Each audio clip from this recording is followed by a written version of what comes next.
Hello, welcome back. During this ACR, I am actually going to be talking about how we engage with our audience and how we had planned to distribute this if our product were to be actually manufactured. One of the main ways that we thought about how this engage with the audience is this sense of comfortability that you get when you're in friend groups. Like, this type of situation, honestly, is very common to see as well. Like a group of college students just going out to have fun. They're hanging out, they're playing Mortal Kombat, they're playing Just Dance, they're hanging out. And it gives this sense of familiarity that a lot of people feel. Because all of us are friends, I'm assuming. And we all care for these friends, obviously. Like, we're very close to them. So we want to get the sense that they can see how fun this friend group is. They can kind of feel their energy, specifically through the beginning scene that you see them kind of messing around and playing around, just having fun, being kids. And that was meant to kind of show, like, engage with the audience, to be like, hey, look, they're just like you. Especially since the target audience in this case would probably be kids, like 17, 18, college kids. So this is something that the audience would understand or like relate to. So we thought that was like one of the best ways to engage with the audience, just making them feel involved, making them feel like they could have been a part of that friend group, and that they could have been just as happy being there before the murder as they are. Another way that we decided to engage with the audience is by including this podcast. Having podcasts is something very common nowadays. It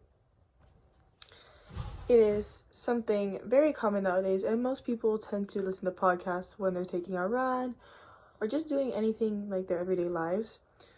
So I believe a podcast is something most audiences can relate to, or they've had some kind of experience with it. So it makes that moment where the overlay, and you realize the overlay is not just someone randomly talking, it is a podcast episode, and especially a true crime one, which is very common nowadays, is a good way to engage with audiences. This is something they've probably done in the past, especially if it's that they like these types of movies that are like horror, suspense. Then they probably have had an interest in true crime podcasts. So like, this was like another way to engage them and get them motivated or interested in watching this movie for the first time. The main way we had thought about how this movie will be distributed to our target audience is through streaming platforms like Netflix or HBO Max. Since nowadays, specifically in 2023, it's very common for most media to be distributed through a streaming service like HBO Max, for example.